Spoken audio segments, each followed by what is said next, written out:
Hello everyone, welcome to the market outlook for the week. Gaurang Shah here from Geojit Financial Services, and as I speak to all of you all this Monday morning at around about 10:15, markets have been witnessing a little bit of selling pressure post the announcement of budget last week on Saturday, 1st of Feb.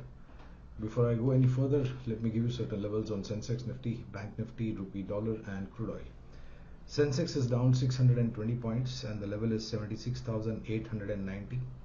Nifty is down about 210 points, 23,265 is the level on Nifty spot. And Bank Nifty down about 390 points, 49,115 is the level on Nifty Bank or Bank Nifty. Rupee has gone down to its historical low levels this Monday morning.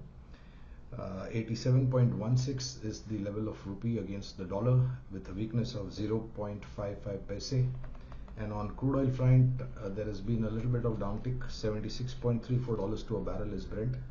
$73.92 to a barrel is NYMEX.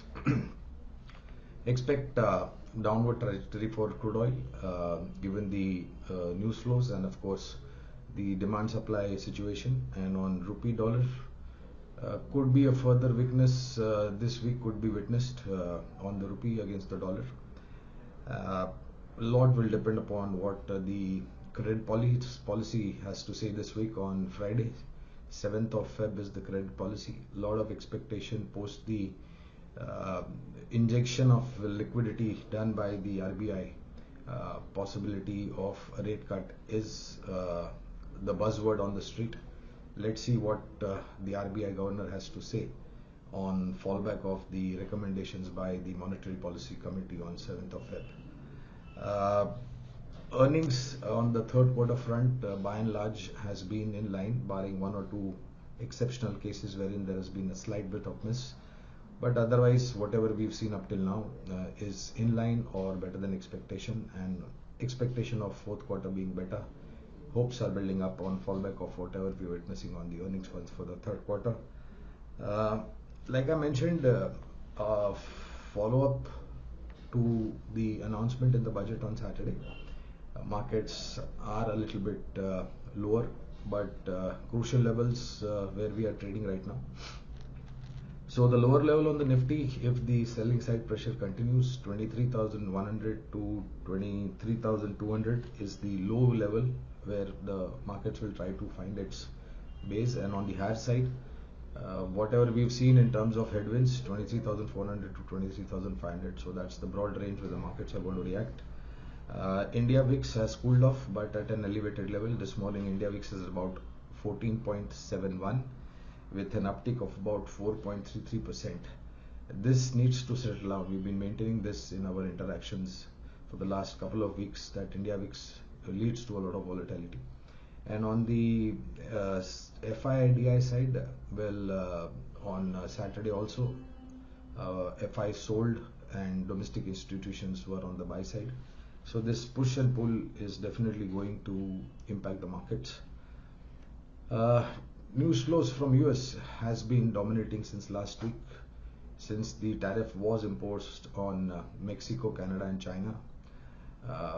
There are rumors on the street that there could be some tariff move by the US on India as well. So counter reaction will be there depending upon how much tariff and what are those goods and services on which the tariff is imposed. But this is a buzzword. This is a rumor in the street that we might see some tariff coming through from US on India as well, but remains to be a wait and watch kind of a situation.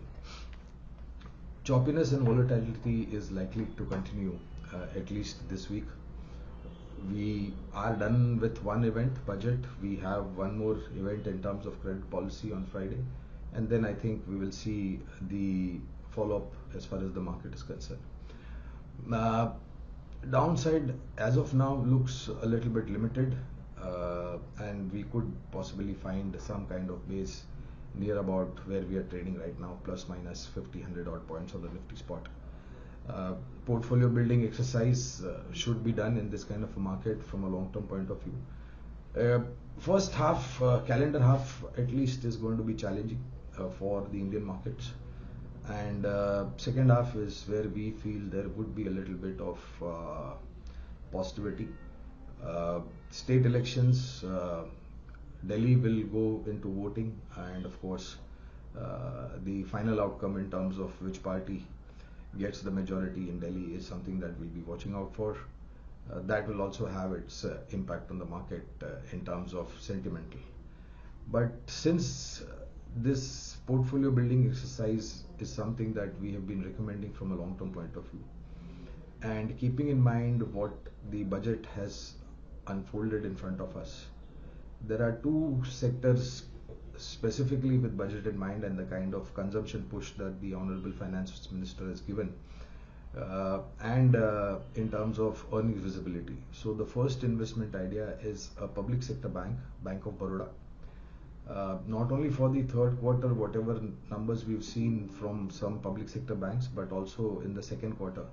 If you reflect upon the second quarter earnings, they were much better than what the street estimates were. And in the third quarter also, whatever we've seen up till now, looks like we are in a recovery as far as earnings visibility for public sector banks are concerned. The risk reward looks extremely favorable fundamentally from a long-term point of view. So the first investment idea is Bank of Baroda. The second investment idea is related to the consumption push that the Honorable Finance Minister has given in the budget, and that is this investment idea is form of unicorn new age tech stocks, quick commerce company Zomato. Yes, there is a lot of competition that is likely to come in the next couple of months, be it Zapto IPO or be it Amazon stepping into the quick commerce. But given the fact that Zomato and Swiggy are the two names which have been in this particular field since the beginning, and the kind of investment that Zomato has lined up as far as the dark stores are concerned, we believe that the growth story looks very, very attractive. Penetrating into tier 2, tier 3, tier 4 cities, penetration into semi-urban rural India, huge subscriber base awaits to be tapped, and the opportunities going forward.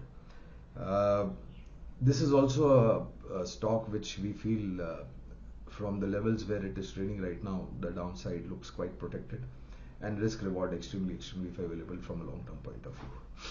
These are fundamental investment ideas, friends, so please bear in mind that you need to have longish time horizon. This is not buy today, sell tomorrow, 3 months, 6 months, short to medium term investment idea. Absolutely not. These are fundamental long-term ideas, and like always we've been advising, have 12, 16, 18, 24 months plus kind of a time horizon for a meaningful return to be generated if you eventually decide to invest in these two companies.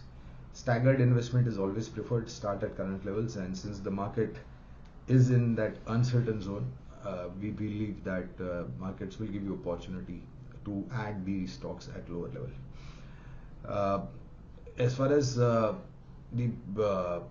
news flow, our sense is that from local front there are not going to be much of a trigger, but from global front there will definitely be a lot of triggers which will eventually give the direction to the market. So if you are a trader, of course try to maximize your profits as and when you get them. Don't expect huge returns from a short to medium term point of view. But if you are an investor, our sense is that these are opportunities that the market give to create a long-term durable portfolio by investing into sound and fundamental stock ideas. Thank you very much for your patience hearing, and I'll see you again next week. Till then, please do take care of your health. Bye-bye.